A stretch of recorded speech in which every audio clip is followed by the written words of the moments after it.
Yeah, you know what it is. Welcome to the best coast. Yo, it's Bronze Age nerd with that collecting elite. Big B McFly, steady bringing the vintage heat. Pull up a seat, we diving in the stacks. Silver to the bronze, got the knowledge on tap. From Kirby's Kings to the mutants, wow. We breaking it down in that laid-back style. So grab your snacks, let the panels unfold. This is comic book chillin' with the stories we told. Comic book vibes, we flipping them pages. Legends and lore from all the ages. Golden to the modern, we talk that news. With Big B McFly and the nerd cut loose. Yo, you tune into that Bronze Age flow. Where comics live and legends grow. Big B McFly in the cut, let's fly. Best coast, baby, comics are what saved me. Big B, yeah.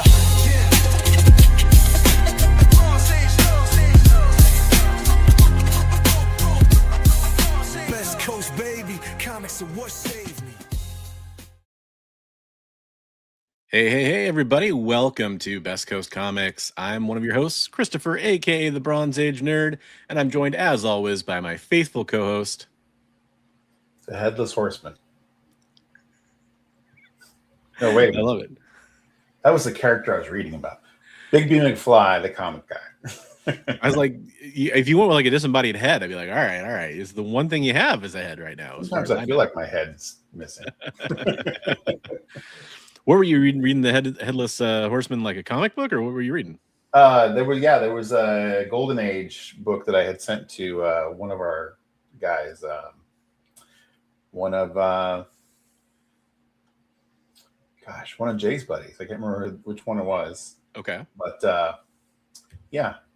So I think I found another copy, and so I was looking at it the other day. Nice. I got to read some of that new stuff too. Some of the new hotness. I've got some feedback on some of that now. Are we going to open it straight up to some reviews here? Is that what we're going to do? Well, I got to read. They're not even. I mean, what is that one? So I got to read Dork. That's pretty big. Yep. Yeah. And that's out. But the other one I got to read was the Nectar. That one that's supposed to be coming out this week. Yeah. I got to read it on Saturday. Travis had a copy. So yeah, it was Fast actually forward on the inside. Pretty good horror stuff. It was pretty good. Nice. Yeah. So I'll help fuel the hype. That's right. Everybody comes here for the hype, and we are hyping up the book. Buy 500 copies at your local comic book store, or else no one's gonna like you ever. That's how it works, right? Right. No, it is. If you like horror stuff and like beautiful artwork, I mean, just really beautiful artwork. It's horrific butterflies.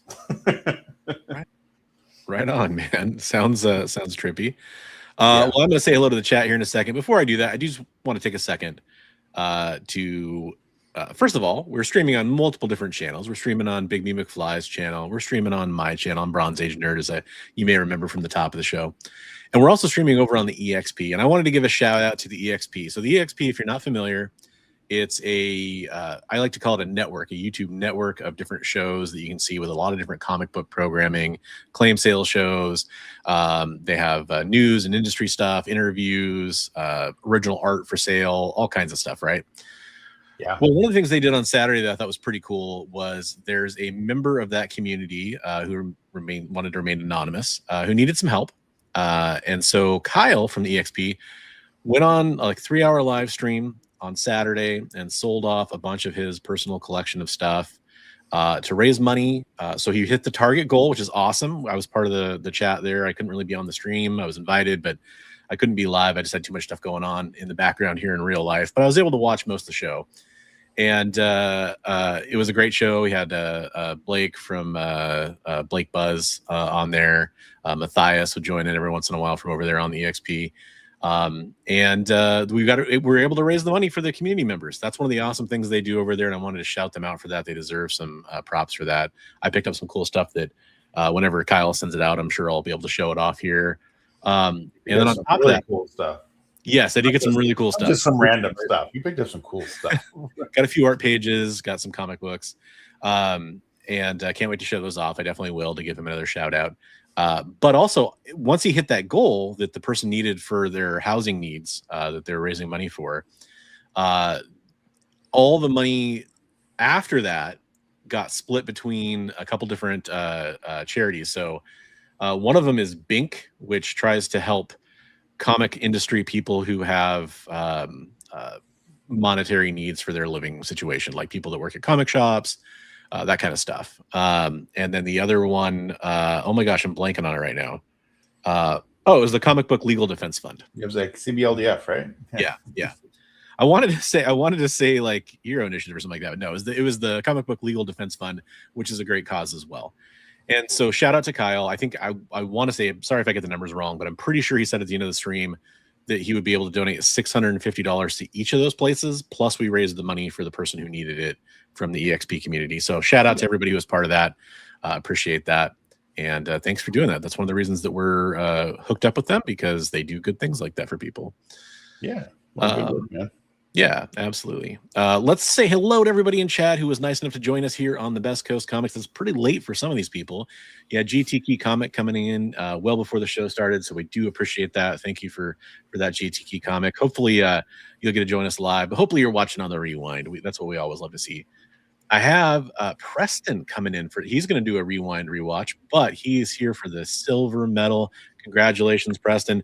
It's a little late for the Olympics, but you still get that silver medal from us, and we do love that. Richard, you have the bronze medal, sir. Congratulations. Can't think of somebody who deserves it more. That's just amazing. Thank you for being here. And then also we have West Coast, right? Yeah, exactly. We have Shigeyuki Kikita 4637. I don't know why I put the number on there. We've always been wondering about that the last couple months now. But the hosts with the most are from the Best Coast. I love your rhymes that you come up with for us. All those amazing things. We really appreciate that. And then Richard is back on the Best Coast for a week. So that's awesome. Thanks. Hey, what's up, Kenneth? Thank you for picking up some books from me from the claim sale. Yeah, absolutely. And yeah, shout out to everybody who watched the claim sale. Several of you reached out after the fact and picked up some things, which is awesome, and we appreciate that. I'm going to go ahead and point out that one of our members was kind enough to, they only got one small book for me, and it was great. Thanks for doing that. But they also gave some money on top of that we can add to the Heroes for Heroes fund. So we are going to do that claim sale. Like 10 times what they gave you for the book, right? Exactly. Yeah, exactly. So I appreciate that. Awesome donation. Also shout out to Art of Victor Medina, who's in the chat. Hey, Victor. Hey, and speaking of Art of Victor Medina, he's one of the guys that's in our Sunday nice art stream. Right. And we should talk real quick about where you can post your art, because I'm sure Victor can post some stuff in there if you'd like. Yeah, let me copy down the link for that, and I'll post that in the chat here in a second. But just quick shout out, love your Ghostwriter avatar there, buddy. Which he probably why don't you mention that? Why don't you do the spiel on that this time? Let's hear it. So we have our chat room, which is on what's the name of the site? Discord, our Discord chat, where you can find chat about just about everything comics related, anything you can think of under the sun. And we also have an art room in there where people can post their original art. You can see all the art that we posted for the show. And we just appreciate everybody showing, whether you're a professional or you're just starting out. We want to encourage everybody that wants to do art we want to be a positive place for people to show their stuff and get some feedback. And we want to give people praise for attempting to do what they want to do.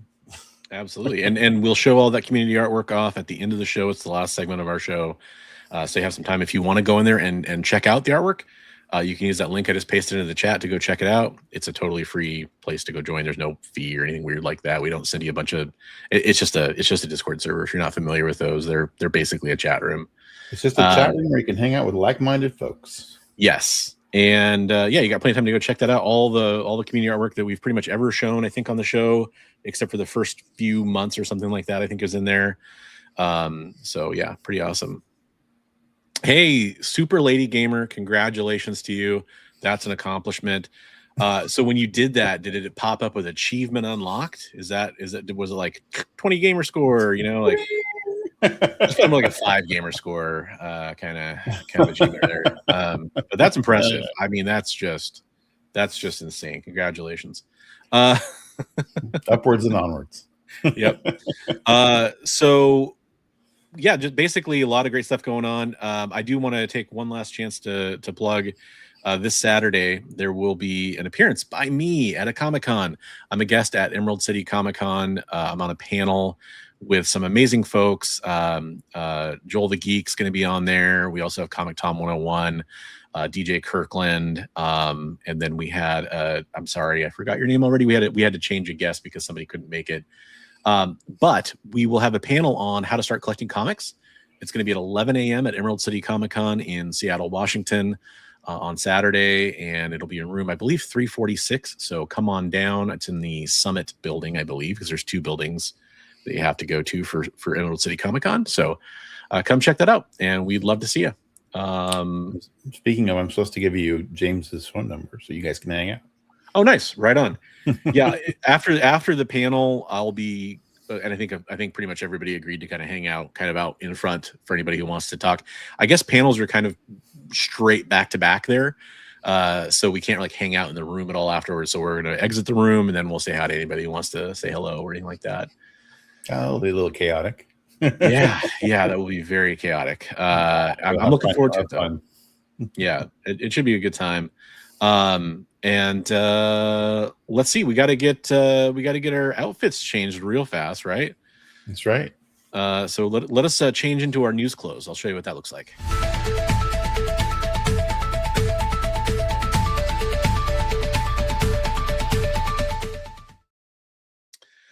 Oh, and we changed back because let's face it, those ties, they're pretty stuffy. We don't love to be in ties for too long. I think I even shaved my beard a little bit. There you go. Boy, there's a lot of stuff that happened this week. They're all kind of like all over the place as far as importance to the world of comic books and things that we're interested in. But I will start off with kind of a downer. Unfortunately, you know, I hate to, it seems like every week now. Hey, what's up? How's it going, Potato Daddy? We are unfortunately forced to talk about somebody passing away. And this week is no different. Jacopo, I'm going to say Kamani. I'm sorry if I'm pronouncing that incorrectly. Who has been kind of an up and coming artist over the last few years, passed away at age 48 after complications during a heart surgery. He's done some great covers over at Marvel. I think there was, did they not? This article didn't have any pictures. Oh, here's some. Why did that load so weird? That Scarlet Witch cover, for example, right there is one he did. Pretty young on that for. Yeah.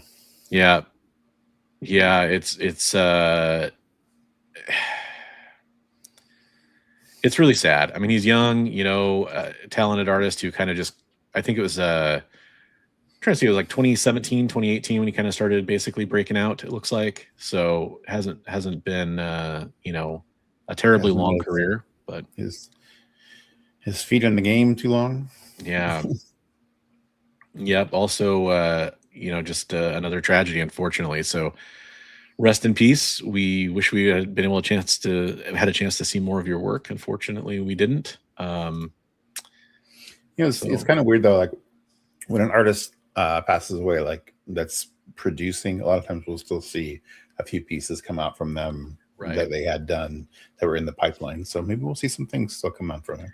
Yeah, hopefully we can only hope that that's true.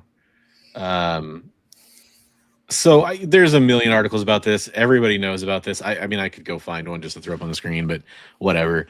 So it's worth mentioning because it's going to affect a lot of things, including comic books. So DC Comics parent company has a new owner. Oh yeah, or at least I think it's not technically gone through yet, but a new bid for a controlling stake in the company. So yeah, Paramount overlords. Yeah, exactly. Paramount is most likely going to end up owning Warner Brothers, which obviously owns DC Comics. So that's a thing that happened.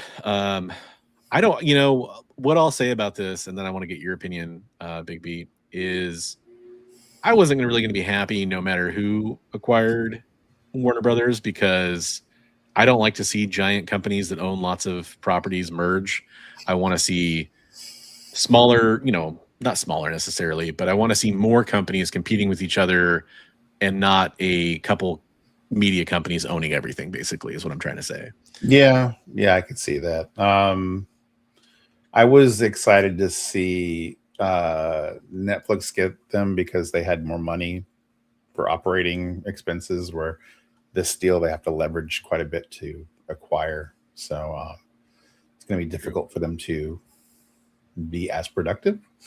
But yeah, someone said to me today, they said, well, maybe it goes to Paramount for a couple of years and then they fail and it all goes to Netflix. Well, I mean, there's I've seen a lot of, people don't know, and there's people that claim to know. There's been a lot of talk. I mean, I've seen people speculate that it's possible that Warner Brothers could try to sell off DC, for example, as one of their. I don't personally. I figure if you're going to spend that much money to buy a company like that, and you're going to try to gather the capital to do it, you're probably going to want it. But you never know. I will say I also saw a lot of speculation that some of the creatives that are under DC's umbrella may wish to leave, including James Gunn, is kind of a popular speculation amongst a lot of people. A shop owner I was talking to today said he had heard rumor of Jim Lee is talking about leaving. Yeah, and that would not surprise me either. That was the other one I was going to kind of wonder about out loud, essentially. We don't know. We don't know what's going to happen. I don't want to pretend like I have some kind of inside scoop. Doom and gloom. Unfortunately, there are a lot of people out there who are doing that, for clicks or whatever. It's falling. But, we'll see. So far, as it is right now, I don't think pretty much anything's changed. Hey, what's up, Collector P? How you doing? Thanks for being here. Loved your post the other day, by the way, about your print you picked up, the David Mack print. That was cool. That was great. Yeah. Timely too, because we got that Daredevil coming up here pretty quick. Yeah, exactly. Coming out real soon. Also, yeah, gosh, boy, just media things in general. Talk about Netflix. Been watching One Piece season 1 again with my daughter, the live action One Piece. I started watching that. I saw that in the feed there, so I started watching a little bit of that. I think about a week from now, you got season 2 coming out, so I'm excited for that. Right. And I then watching Monarch, the new Monarch. Yep, new Monarch season is it was came back with a bang. I think they listened and we're getting a lot more monsters.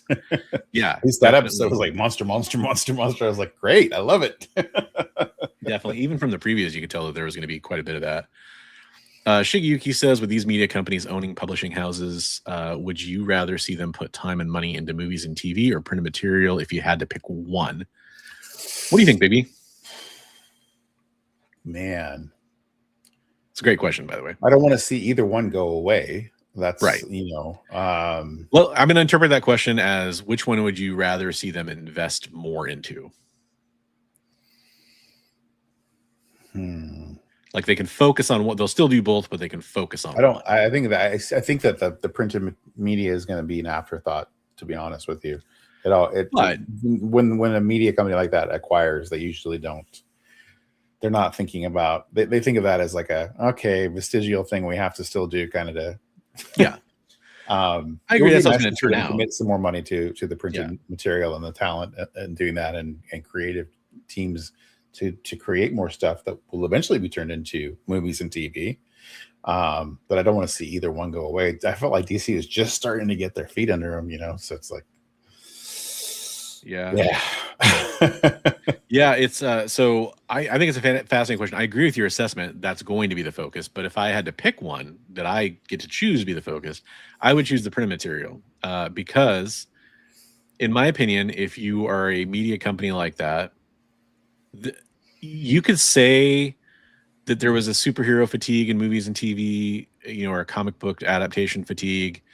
And maybe I'd even agree with you to a certain extent.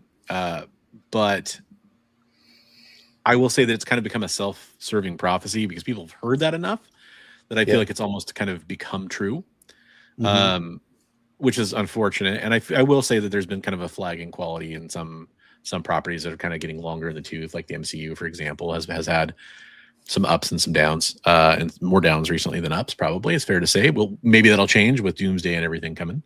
And I think some of the other stuff's been solid and kind of overlooked that's come out recently. All that said, if you put more effort into the printed material, now I understand it's not an instant win proposition, but I've seen a lot of comic book industry, not even insiders, that's not the correct term,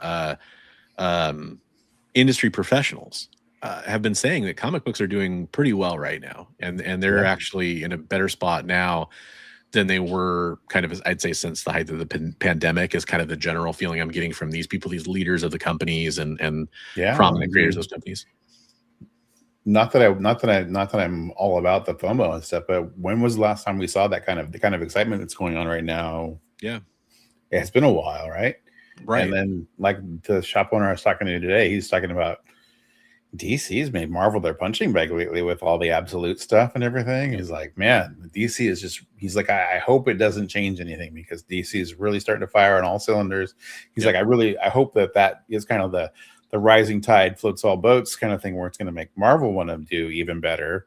But yeah, he's like, it's refreshing to see that kind of success going on for them, since they've been on the short end of the stick for a long time. Absolutely.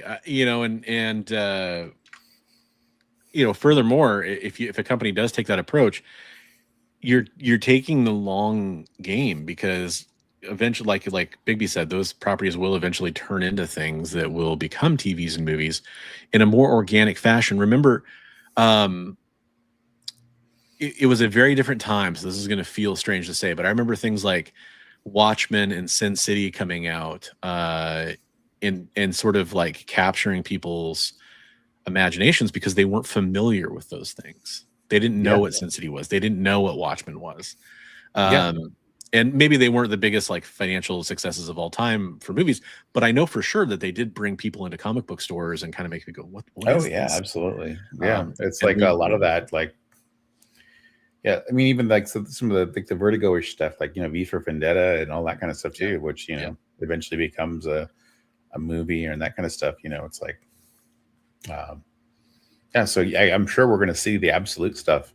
If not, DC is great with the animated stuff, right? So we'll probably see the absolute stuff in animated before we see it anywhere else. I mean, you're historically you're right, but that's kind of actually not been the animated stuff, except for the like Creature Commandos and the Harley Quinn cartoon, like they've kind of they've taken their foot off the gas when it comes to that stuff for the most part. Yeah, that's true. A lot of the adaptations from like the DCEU, I mean, there still are a couple kind of trickling out, but I feel like it's not at the same pace that it was before.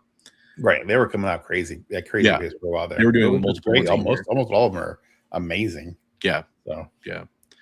Anyway, I think it's a great question, Shigeyuki. I'm glad you asked. Awesome question. That's it's like, where do you put? I kind of sidestepped the question and said I put half the eggs in one basket and half in the other, but I put a little more in the printed material basket, I guess.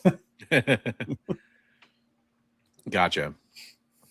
I'm going to go ahead and move on to our next news story here, because we do have a few more. I want to make sure we get to all the major news this week. Power Ranger. Yeah, kind of. Yeah, definitely.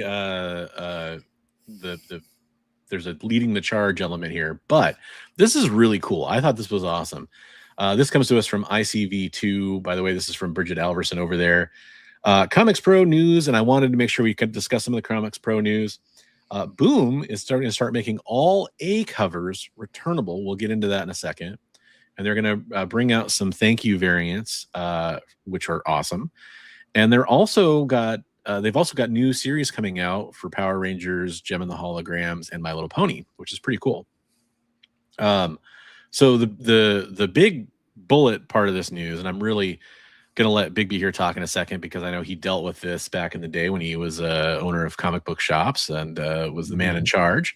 But returnability is kind of an interesting thing that's more or less gone away in a lot of ways. Not entirely, but it's definitely subsided. But they're going to start allowing, I think it starts with something that's Killing Children 46, which is when the thank you variants return as well. That all cover A's for all of their comic books are going to be returnable.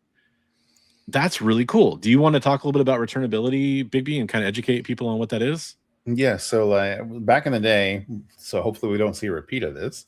Back in the day, the newsstands, they used to get the books shipped to them, and whatever you didn't sell, you could tear the covers off and send them back, or tear a portion of the cover off. Sometimes just the masthead of the book with the issue number. That's why you would see those books a lot of times that have just the title of the book missing with the issue number missing, because they would just cut those off and send them back. But people were started to abuse that system. They would tear those off and then sell those books for half price or whatever, and that kind of deal. And then at some point they said this shipping stuff back is costing too much, so they went to an honor system of like, well, these didn't sell. How many didn't you sell? destroy the rest, and we'll refund you. And so that led to a lot of like super popular, well-selling titles getting canceled, or almost getting canceled on some of them. So like the Green Lantern, Green Arrow series, the Neil Adams stuff, that a lot of that was fraudulently said didn't sell well, and that's what led to that not continuing for a long time. As well as I think they said Conan #1 was another one that was abused that way, and some other ones. So people just So hopefully we don't see an abuse of that system. Now they did roll some of that stuff out in the 90s. I remember unfortunately tearing the covers off of Invincible #1 and Walking Dead #1 and sending them back because they were fully returnable. And as a comic shop who's, you're trying to hit your margins, comics that don't sell are one of the biggest sinks of money, right? Like, you end up with we call it back issue creep. You'll start ending up with whatever doesn't sell goes to the back issues, and all that unsold inventory is it's a sunk cost to you. Like and that's where all your profit is, right? Like if you don't have your ordering just nailed down right, your profit margins, all that profit goes into the stuff that's going into your back issue bins. So I am concerned for them. I'm waiting for you to read the rest of the story, because with today's market the way it is, with ratio variants and incentive covers, what's to stop people from ordering 100 copies to get that 1 in 100 and then sending all the 8 covers back, right? It's a good point. Well, in fact, let's go. Hey, what's up, Eddie? How you doing? Welcome to the show. Eddie. Hey, that's the headless horseman guy. There you go. Yeah. So going back to, like Bigby was alluding to, we're going to go back here. Josh Hayes, VP Consumer Sales and Marketing from Boom, is talking about bringing those back, starting with Something is Killing the Children 46, and all cover A is returnable. Quote, "We've always had a really aggressive returnability program," he said. "We're actually going to make it bigger. We're going to do every single cover A on every single book. In addition, Boom will spend more on direct-to-consumer marketing than it has in the last 2 years combined." Hey, what's up, Mr. Nope? Welcome to the show. Hey guys. Good to see you both. So really, in terms of whether or not they're going to do limits for ratios and stuff like that, I did not catch anything else in this article that mentioned that. It's a great point. Yeah, I imagine they thought of it. I think, like, right off the top of my head, I was like, "How can this be abused?" Oh, there you go. Yeah, that's a really good. That's the kind of insight that I was glad you're able to bring to the table, because that's an excellent point. Hey, Metal Elf, how you doing? Hey, brother. Deputy Publisher Bryce Carlson also had some news, and this kind of goes to the Mighty Morphin aspect of this article.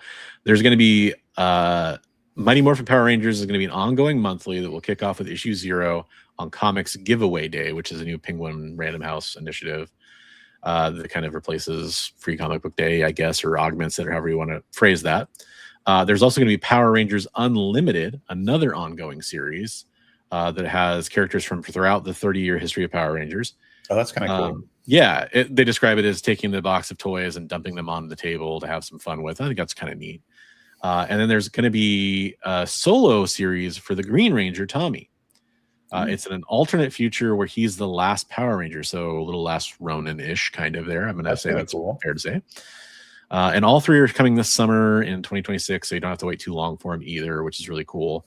So they had the license back in 2015. I think they've been doing pretty well with it. Obviously, they launched 3 new titles. They must be excited about it. They also mentioned that they're going to be doing some work with the recently acquired Hasbro licenses, including Gem and the Holograms.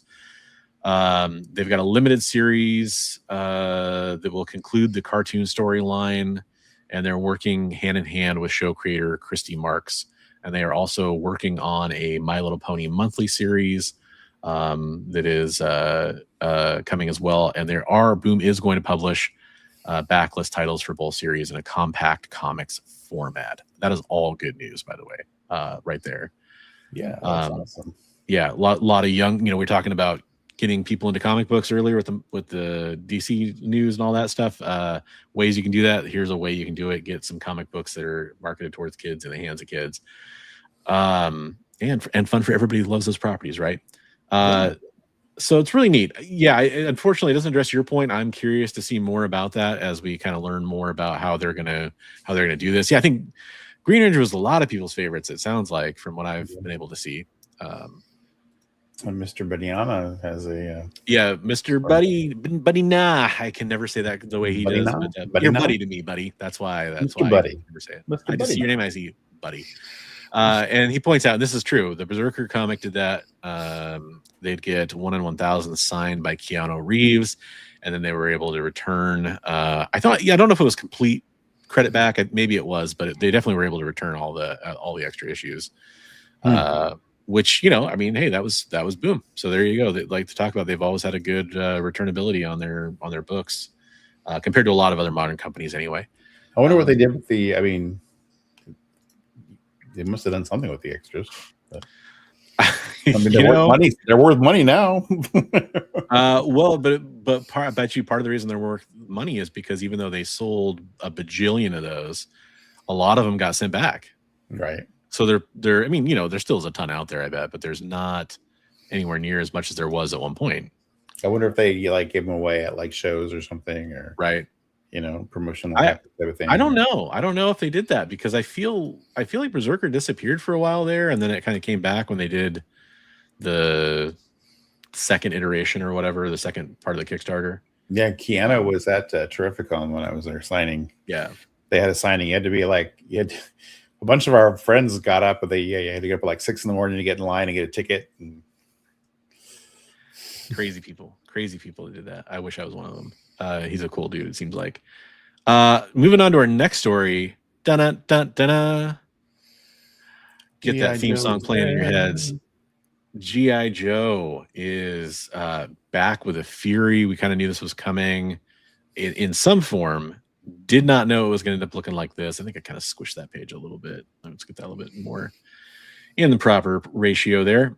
So this is from Deadline reporting, Anthony D'Alessandro. We have not one, but 2 Joe movies that are in early production. This is insane. So I remember when I first saw this article, I was like, what is Danny McBride doing here? I thought, is Danny McBride going to play fan that we didn't know about? Closet Joe fan? Cobra Commander and the new G.I. Joe? What's going on here? Turns out he's actually writing a treatment for a G.I. Joe movie that's in early development. And Chronicle and American Ultra writer Max Landis, who is an interesting choice, is currently already writing a treatment. I guess Danny McBride's treatment it sounded more like it was a pitch that he's now going to start writing as a treatment. Okay. There was some speculation in this article, which I'm not going to pull up the other article, but I have seen since then that the spinoff that came from Transformers Rise of the Beast post-credit scene is now officially dead in the water. It's not like it's never going to be made or something like that, but there's no production being focused on for that because they're working on these other 2 projects. So most likely neither of these projects is a Transformers crossover unless they, tease it in the credits or something on that too. Got it. That's what it sounds like anyway. Obviously it's still early days. There's some stuff here with the production, a producer being shared with the Transformers. So Danny McBride, I think people are pretty familiar with him as an actor. He also has been, instrumental in some of his latest stuff like The Righteous Gemstones on HBO. But Max Landis, if you're not familiar, he's the son of John Landis, But he also essentially was, blackballed. You could say Me Too'd or whatever. He basically was accused of sexual abuse by a bunch of women and was dropped by his agent and stuff like that back in like between 2017 and 2019 is when it all kind of went down. So that's kind of an interesting little thing. Any article you pull up about this anywhere mentions that. And so it's obviously something that people are concerned about. I have not went back and looked and seen if he, was acquitted of any of those accusations or anything like that. But it is interesting. That is interesting. Then again, if it's a good enough pitch, I don't, at the end of the day, I think that's probably what matters the most is that because G.I. Joe has been frustrating for live action adaptation. And I think it requires a deft hand. I hope, Robert Kirkman has had really good experience so far in adapting his properties to not just live action, obviously, but animation as well. You know, Walking Dead, The Boys, Invincible. It's a pretty successful list there. I really hope, I don't know, because Skybound's obviously involved. I don't know what level Robert Kirkman is calling the shots on this, but I really hope that he kind of uses that same deft hand here because G.I. Joe, almost more than the X-Men, because the X-Men at least have had big screen success before. I hope G.I. Joe can pull it off. Yeah. No, it's good. Yeah. I mean, but the projects that you mentioned that he did, I enjoyed both those. Yes, I did too. I mean, I know he did other stuff because he signed a 3-picture deal like when he first got picked up. I'm actually going to just real quick and look on IMDb and see what else he was part of because I know there's some other stuff too. There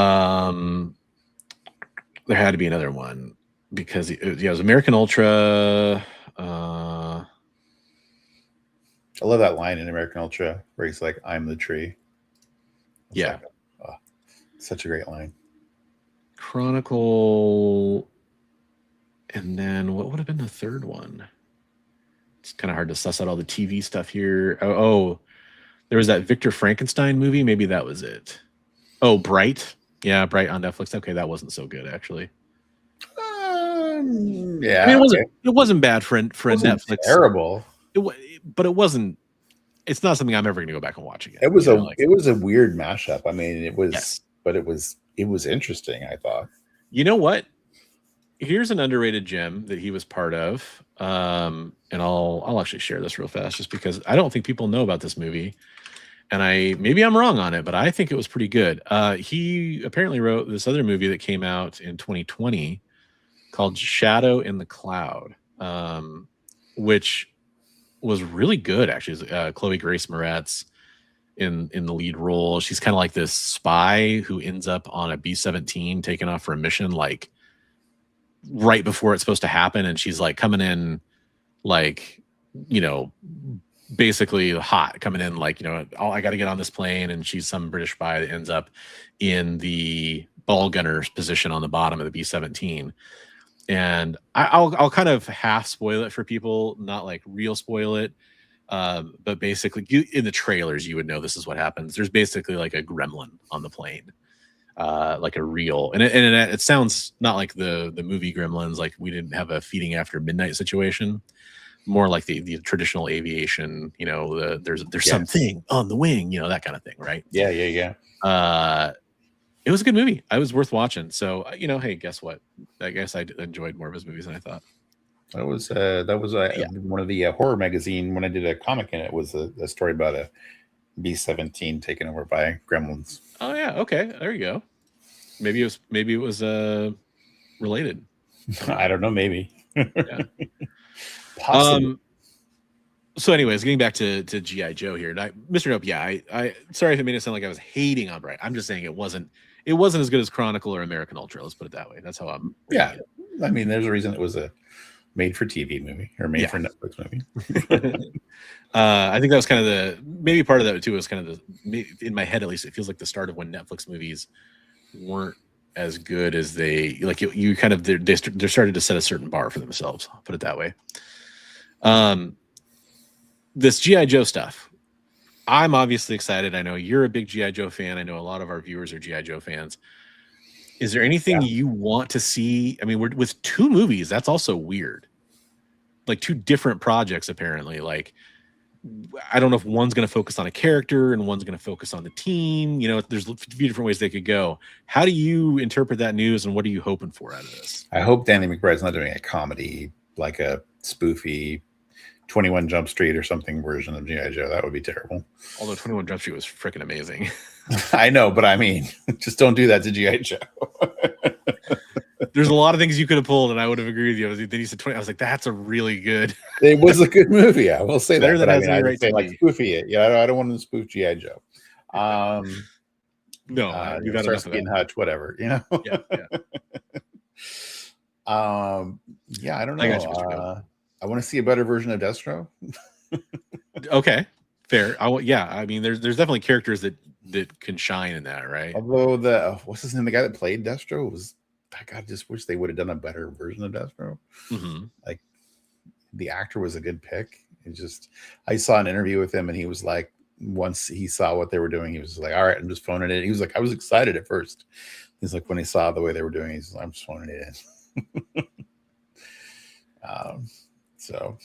But yeah, say, Destro would be, and Cobra Commander too. I mean, I was not aware of. I was sorry. I'm totally ADHDing here. I just looked up Danny McBride's writing credits because I knew he wrote for The Righteous Gemstones, and I knew he wrote Eastbound and Down and that movie Your Highness back in the day, and Vice Principals, which I never watched. I heard it was good, but I never watched that. But I did not know that he wrote the 2018 Halloween, the 2021 Halloween Kills, and the 2022 Halloween Ends. And then he wrote The Exorcist Believer. By the way, I didn't. So those kind are of a not horror writer. Those are not comedy movies.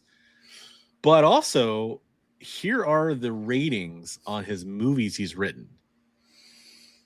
Exorcist Believer, 4.8 out of 10 stars.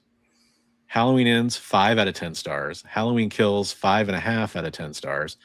Halloween, which that's the one that brought back Jamie Lee Curtis, I think, for the first time in a while. I'm pretty sure. I think I watched that one recently. And that one's actually not bad.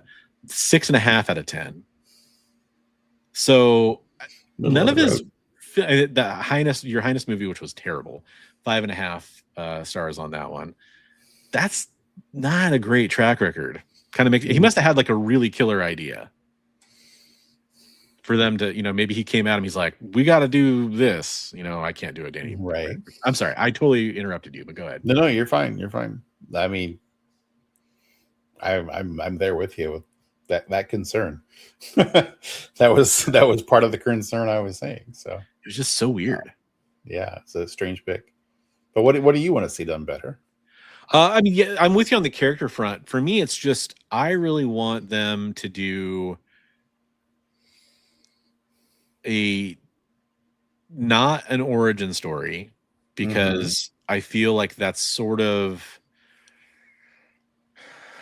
the first movie wasn't a complete origin story because they were all kind of already up and running, but obviously they didn't have like Duke hadn't joined the team yet, so it's kind of an origin story. I want to see him a little bit further along than that.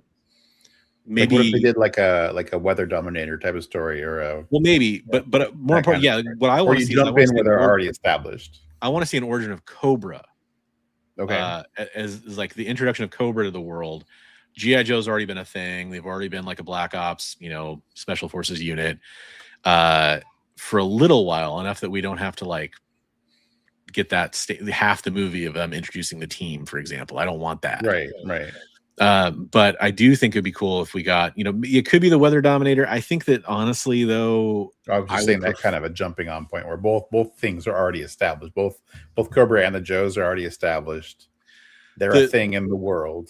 The problem with G.I. Joe is, and I've had this belief for a while, is for a cartoon, it's fine. For a comic book, it's even fine. But you have to establish Cobra as a real world serious threat. Right. Because without that, it sort of feels like, what are we doing here? So Cobra has to be more serious. And I think the beauty of that is one of the best things about the G.I. Joe films, especially the first one. Was it The Rise of Cobra? Actually, I think is what it was called. Yeah. Joseph Gordon-Levitt's character, who becomes Cobra Commander in that film, his story is by far the most interesting part of that movie. Yeah. And if you have a serious Cobra Commander who's not the the whiny little bee that he is in the cartoon, for example, and obviously he's much more serious in the comics.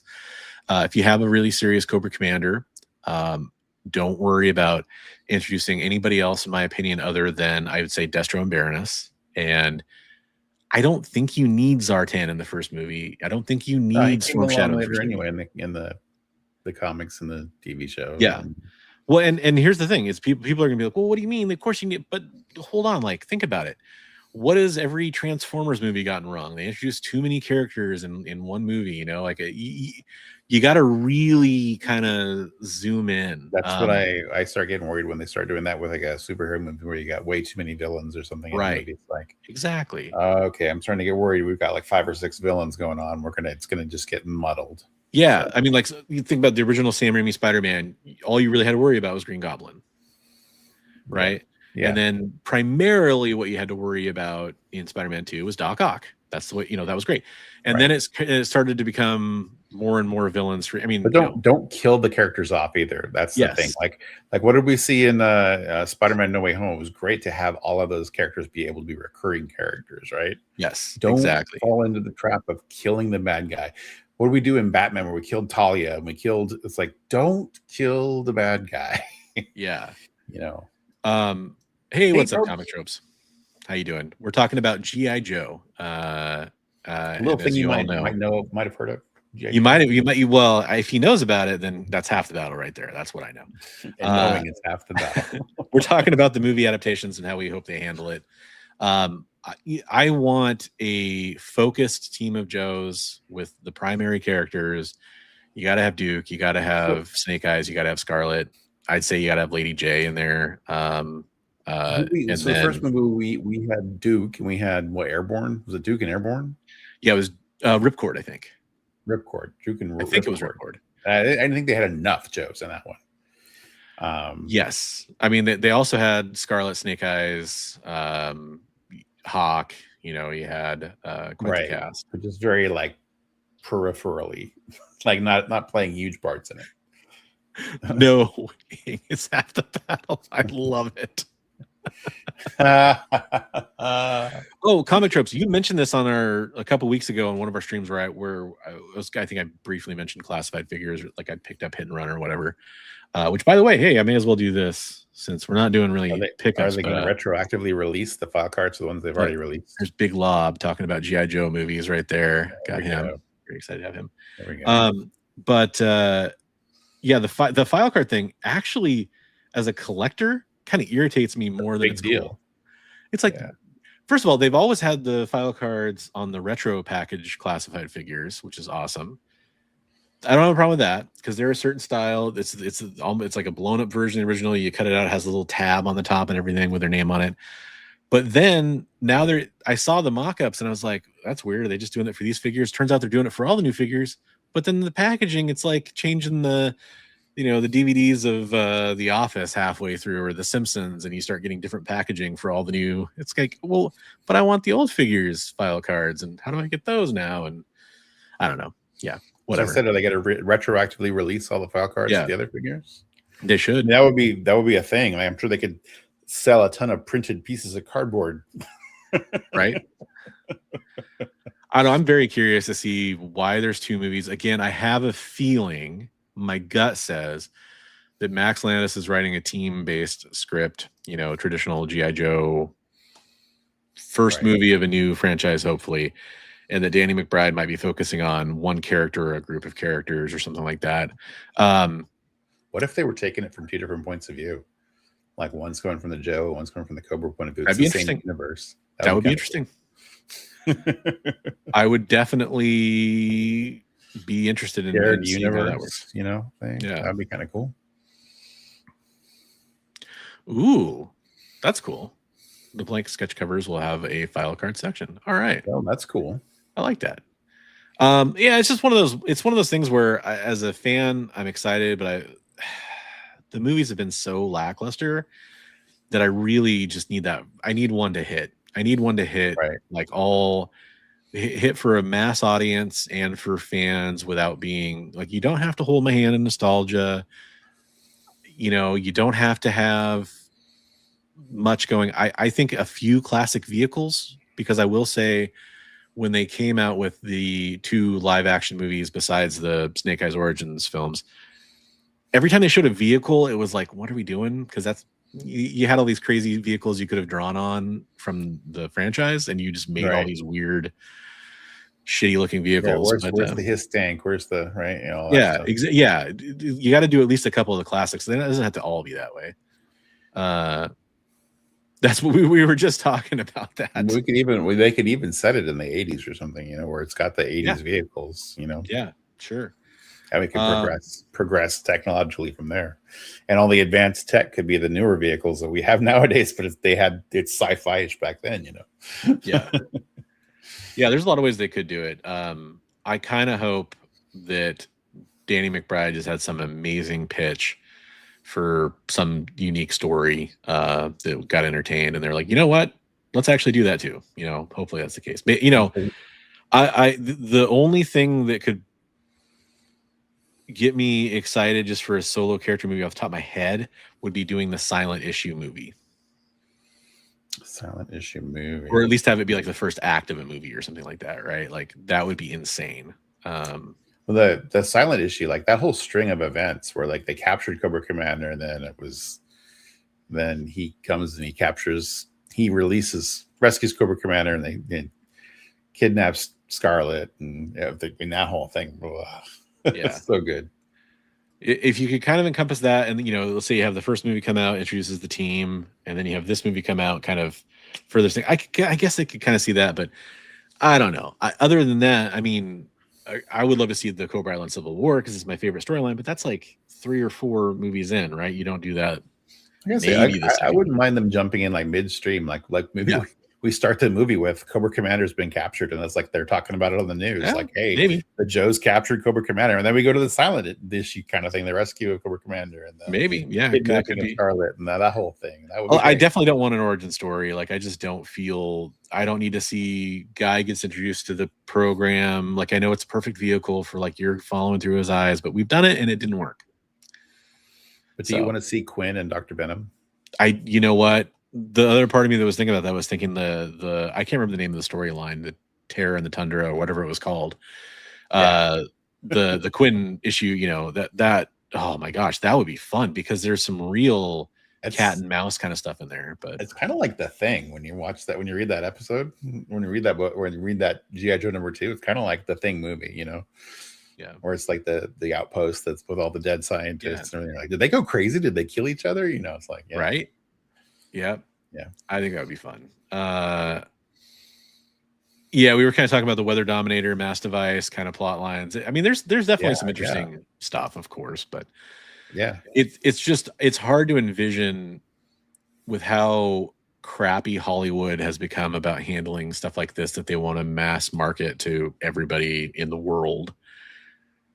It's hard not to be cynical about it. I hope it's good. That's all I can say, I guess. I love those miniseries too. The Weather Dominator and the Mass Device were just amazing as a kid. Yeah. But I guess my knee-jerk reaction against them is more being like, I want more of the comic book than I do the animated show. Well, yeah. I mean, those two though, when you take the show, like those 2 miniseries are so far and away different from the rest of the show. Yeah, it's like that's true. It definitely does have a different tone after you finish those arcs. Hey, you know what we got to do before we sign off? We've got a whole bunch of amazing artwork from this community that we want to share. So before we do that, let's check out some of the amazing community artwork that you've shared in the past. Sent from you to us, it's art for all.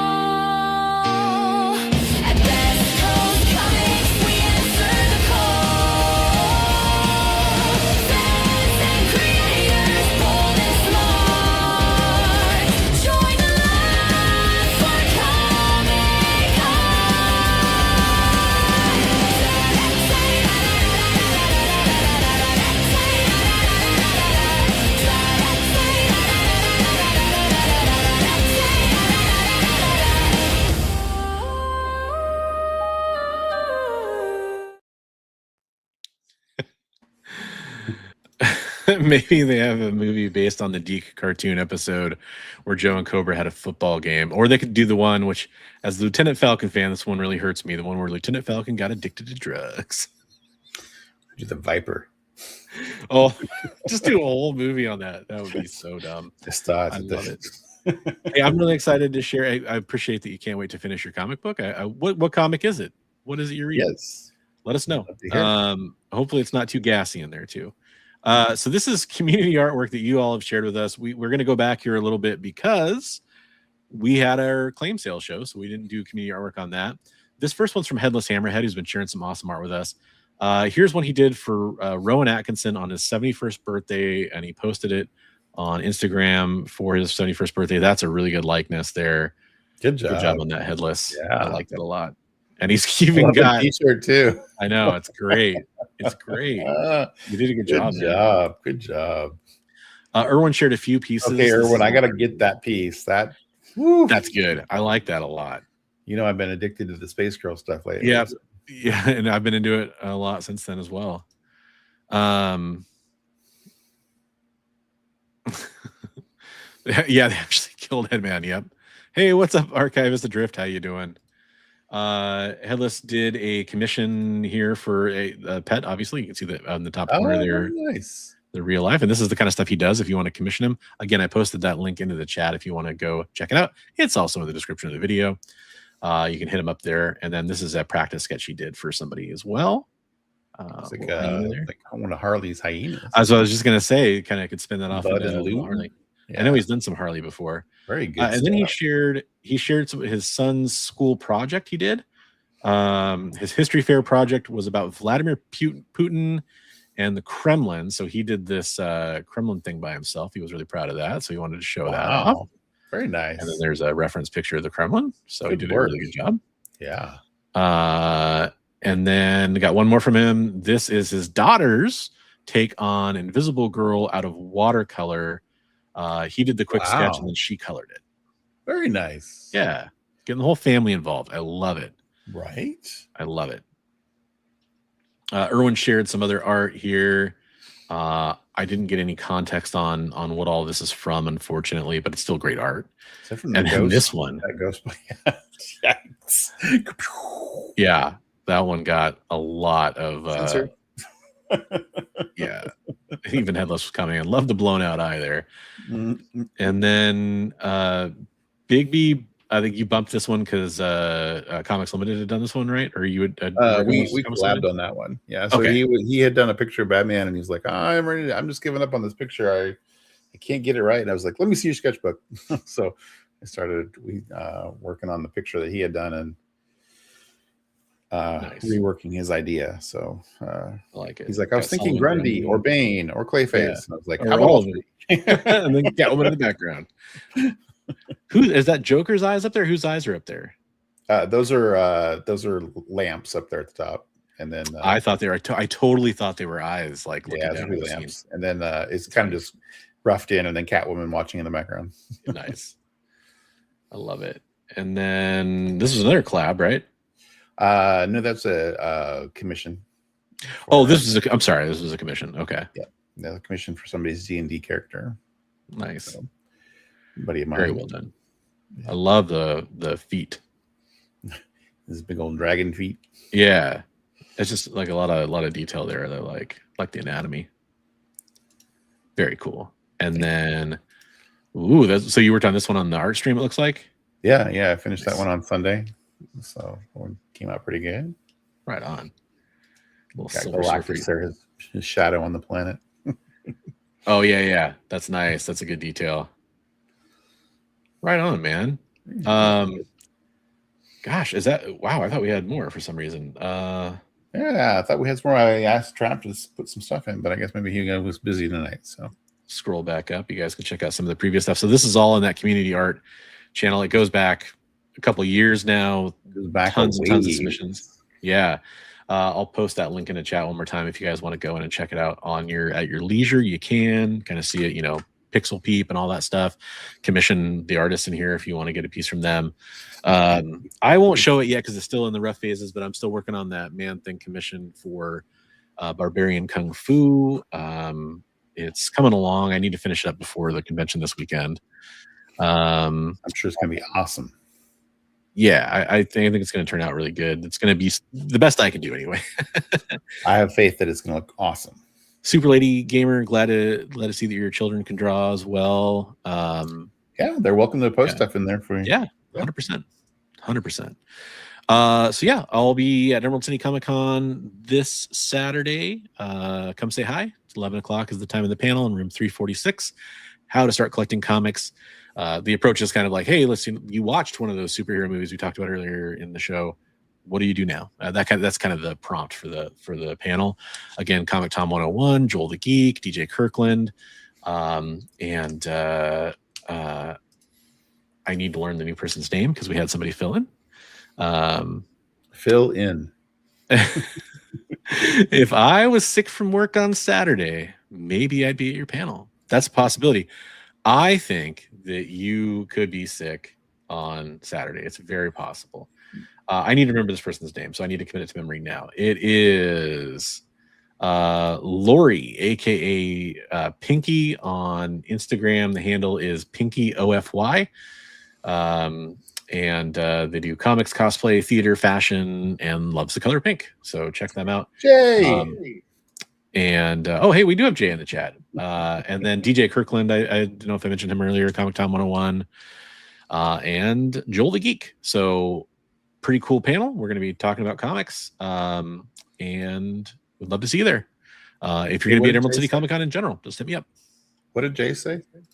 Jay says, did he miss Anna or Sydney? So you're going to get a little bit of quick love here for Anna and Sydney, but not the full Monty.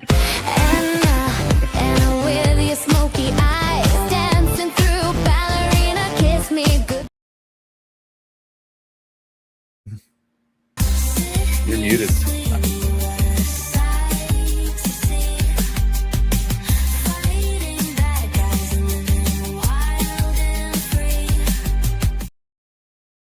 That's it. That's all you get. I stopped it early, so it muted me. You didn't hear me in the middle there. Oh, don't hurt your ankle before the move. Yes, it's at 11 a.m. Yeah. And then nice. Glad to hear it. Hey, what's up, Comic Vet? How you doing? Thanks for being here. Hey, sir. How you doing? Long time no talk. Hope you're doing well. Yeah. Yeah, so lots of fun comic news. If you missed most of the show, you can always check it on the rewind. We talked about the G.I. Joe films coming. We talked about Boom and their big changes with returnability, and I guess we didn't really mention the thank you variants that they're going to have available for shops. But I think that's good for shops, so I'm pro that. Yeah. We get more awesome covers out of it probably, which is cool. And we recapped a little bit of the Paramount and Warner Brothers stuff and what it could mean. And we talked about a young artist passing away, unfortunately. So unfortunately, some bad news and some good news, but a lot of positive stuff that we can look forward to with comic books and TV shows and all kinds of fun stuff. And got a comic convention coming up this weekend. So definitely. Hey, that's good news. That's good. Definitely come check that out. That's always good for everybody. It is a shameless tease, but I do need to create short versions of those anyway. So it's giving me inspiration to do that. Let's open it up right now in the comments, in the chat here. We're in the comments later after the video. If you want one more sizzle reel for somebody else we mention all the time, or another person out there, a character, something like that, let's hear it. Because if I'm going to go and rework those, I may as well make one more for somebody else so we can kind of change it up from those two ladies every once in a while. Channing Tatum, that's who it is. Channing Tatum. Okay, so there's our first vote is Channing Tatum, the roof man himself. It's all just going to be clips of him from This Is the End.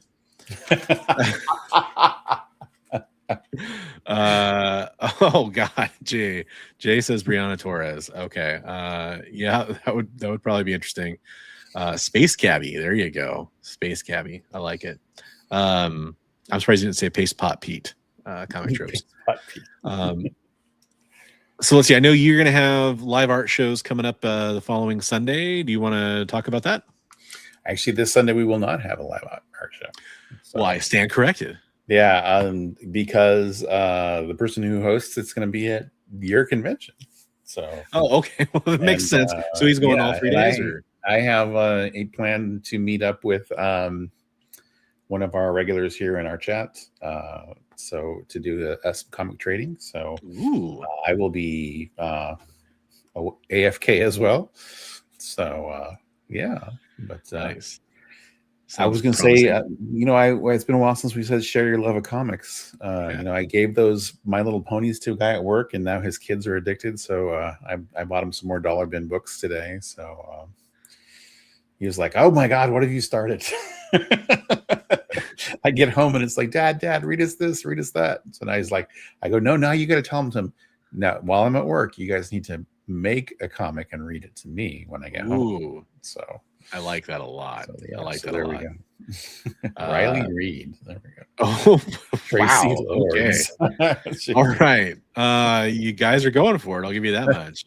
So we're seeing lots of interesting votes here. Yeah. All right. I'll see what I can do with that. Can you find some appropriate stuff that we can actually show? It'll be tough with pretty much all of those, except for Space Gabby. Tracy Lords. Yeah, or are you talking about Riley Reed? I don't know. Y'all are crazy. I love all of you, by the way. So yeah, we've got a lot going on. We'll be talking about more comic book news here next week at 8 p.m. Pacific. Are you hunting for anything in particular while you're up there? I am so broke. I will probably pick up like one or two little things, or whatever catches my eye. I am probably going to be struggling to get around. I hear it's a lot of walking at this show. I'm going to try to take the light rail in to get to the first building where I got to pick up my pass, and then I got to walk like a block basically to get to the other building. I'm not moving around that well these days, so that's going to be kind of tough for me. So I don't know how much in a good mood I'll be for walking around the entire show floor after that. I'll want to mostly probably go to Artist Alley and see if I can, meet a couple people or something. Well, that's where James is going to be hanging out. He's going to be hanging out with Todd Beats. So okay, they'll be at his table. Yeah. All right, I'll definitely go. He's going to be providing security. Clint Howard. Now we're talking. I don't know if that's just an unfortunate typo, but we can utter all kinds of things. But what we couldn't show are udders with a D, unless you mean cows, actual cows udders, which I mean we could, I guess. Be interesting. Yeah, goat udders. I mean, there's sizzle reel for goat udders. There we go. I like the Clint Howard one the most so far. Just like really go left field with it. So yeah, if you'll be at Emerald City Comic Con, hit me up on social media, like DM me or you can email me at thebronzeagenerd@gmail.com if you want. And can definitely try to meet up with you if you want to. Sizzle reel for Charlie Day. Yeah. There you go. Or if you just want to avoid me, I'll let you know where I'll be, so you can kind of avoid me that way too. And we'll be back berth with a new show. Appreciate all of you being here. Share it out with your friends if you'd be so kind. We've definitely noticed kind of a dip in viewership the last couple of weeks. We'd love to see more of you in here. We're glad you're here though. Yeah. We'll be back. Have a great week, everybody. Stay safe and keep reading comics.